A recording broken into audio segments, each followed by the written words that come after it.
क्या आपको पता है कि मेंटली स्ट्रांग होना किसे कहते हैं? 1914 में थॉमस एल्वा एडिसन की फैक्ट्री पूरी तरह जल के बर्बाद हो गई। आग इतनी बुरी तरह लगी थी कि कुछ भी नहीं बचा। इन्हें 23 मिलियन यूएस डॉलर्स का नुकसान हुआ था और एक प्रोटोटाइप जिस पर वो सालों से काम कर रहे थे वो भी जलकर बर्बाद हो गया। इस पूरी सिचुएशन को जानने के बाद थॉमस एल्वा एडिसन ने जिस तरीके से रिएक्ट किया उसे कहते हैं मेंटल टफनेस। पता है उन्होंने क्या कहा? उन्होंने मैं अब तक जितनी भी मिस्टेक्स कर रहा था वो सारी जलकर ख़त्म हो गई हैं। अच्छा है अब मैं फ्रेश शुरुआत कर पाऊँगा। एक मेंटली टफ़ इंसान की ये बहुत बड़ी क्वालिटी होती है कि वो बुरे से बुरे वक्त में भी खुद को संभालना जानता है और एक पॉजिटिव अप्रोच रखता है। परफेक्ट तो ये है कि शुरुआत से कोई भी मेंटली स्ट्रॉन्ग नहीं होता। जैसे अच्छी डाइट और रेगुलर एक्सरसाइज आपको फिज़िकली स्ट्रॉन्ग बना देती है, वैसे ही कुछ हैबिट्स होती हैं जो एक मेंटली वीक इंसान को भी मेंटली स्ट्रॉन्ग बना देती हैं। और आज की वीडियो में हम मेंटली स्ट्रॉन्ग लोगों की हैबिट्स के बारे में बात करेंगे। पहली हैबिट है एम्ब्रेसिंग चेंज। ईगल एक वाहिद ऐसा परिंदा है जो 70 साल की उम्र तक जिंदा रहता है। बस 40 साल उम्र तक जिंदा रहने के लिए हर ईगल को एक डिफ़िकल्ट डिसीजन लेना पड़ता है, क्योंकि 40 साल तक जिंदा रहने के बाद ईगल के पंजे इस लायक नहीं रहते कि वो इन पंजों से शिकार आसानी से कर पाए।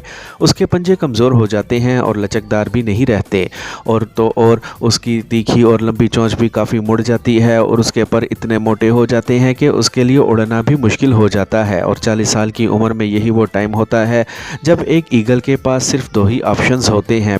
पहला, या तो वो इसी तरह मर जाए, दूसरा कि वो बहुत पेनफुल प्रोसीजर को एक्सेप्ट कर ले। एक ईगल की ज़िंदगी में ये प्रोसेस 150 दिन का होता है और इस प्रोसेस के लिए उस ईगल को किसी पहाड़ की चोटी पर जाकर बैठ जाना होता है और वहाँ अपनी चोंच को तब तक किसी पत्थर पर मारते रहना होता है जब तक उसकी चोंच निकल कर नीचे न गिर जाए।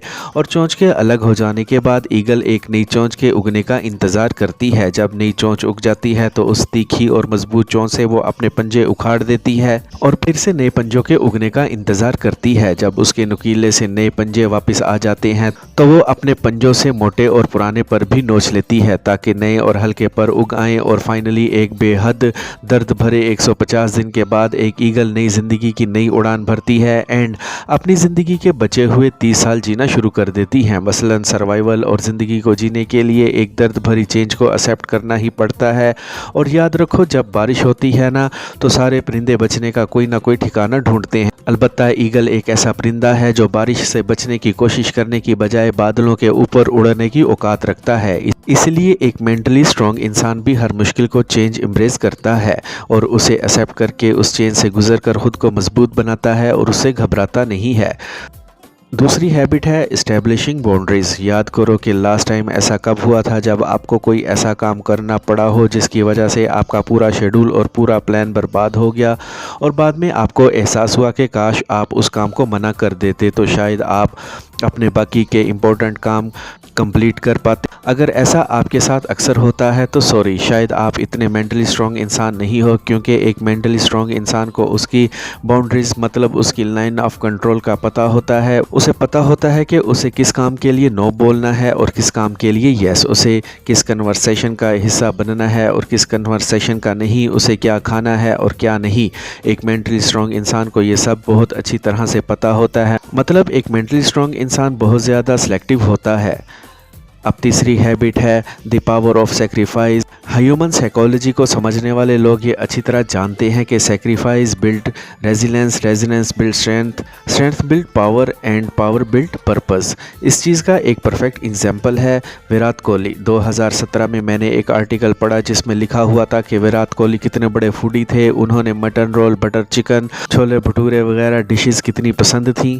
पर आज उनकी डाइट ऐसी है कि बटर चिकन, बटर रोल तो छोड़ो, वो अपनी कॉफ़ी में चीनी तक नहीं पीते। डिसिप्लिन और सेक्रीफाइस उनकी लाइफ का एक मेजर एलिमेंट है। एंड दोस्तों, कोई भी मकसद बिना सेक्रीफाइस के पूरा किया ही नहीं जा सकता, चाहे वो सेक्रीफाइस बुरी आदत का हो, जंक फूड का हो या सोशल लाइफ का। सेक्रीफाइस तो करना ही पड़ता है। तो मेंटली स्ट्रॉन्ग ये सेक्रीफाइस करने से कभी नहीं पीछे हटते। चौथी हैबिट है एम्ब्रेसिंग फेलियर एंड मिस्टेक्स। अगर आपको लगता है कि एलन मस्क ऐसे आदमी हैं जो अपना हर प्लान सेक्रीफाइस को देखकर बनाते हैं तो शायद आप गलत हो। एक इंटरव्यू में उन्होंने कहा था, I want to able to make sure that we have enough capital to survive at least 3 consecutive failures. तो इनका थॉट क्लियरली एक्सप्लेन करता है कि मेंटली स्ट्रॉन्ग होने का मतलब सिर्फ ये नहीं है कि आप सक्सेस की तैयारी करते हो, बल्कि मेंटली स्ट्रांग होने का मतलब ये है कि आप फेलियर के लिए उतने ही ओपन और रेडी रहो। पांचवी हैबिट है सेल्फ लव। एक बार मुझे ऑफिस में एक लड़का दिखा जो कि फिजिकली बहुत ही अट्रैक्टिव था। उसके फेस पर एक अलग से ही ग्लो था।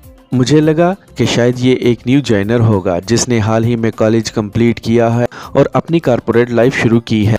फिर एज़ यूजुअल मेरा दिन शुरू हुआ और शेड्यूल के अकॉर्डिंग मुझे मीटिंग में जाना था। उस मीटिंग में पहले से ही वो लड़का बैठा हुआ था और जब मैंने उसे दोबारा मीटिंग रूम में देखा मैं थोड़ा कंफ्यूज हो गया। बट मेरे मैनेजर ने अनाउंसमेंट की और बताया कि इस मीटिंग के लिए हमने एक गेस्ट को इनवाइट किया है जो हमें प्रोसेस रिलेटेड एडवाइस देने वाला है, और वो एक गेस्ट बिजनेस की यूनिट का डायरेक्टर है। और पता है कि ये डायरेक्टर कौन था?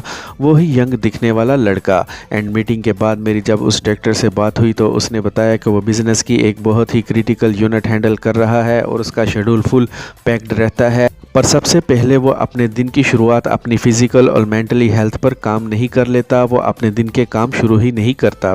वैसे दोस्तों, सेल्फ लव प्रैक्टिस करने से आपकी सेल्फ एस्टीम और मेंटली हेल्थ कई गुना इम्प्रूव हो जाती है। इसलिए मेंटली स्ट्रांग बनने के लिए ये भी एक बहुत इंपॉर्टेंट हैबिट है। सो फ्रेंड्स, ये थी वो 5 हैबिट्स जो मेंटली स्ट्रांग लोगों में अक्सर देखी जाती हैं। और अगर आप भी मेंटली स्ट्रांग इंसान बनना चाहते हो तो आपको भी अपने माइंडसेट को कुछ ऐसा ही बनाना पड़ेगा।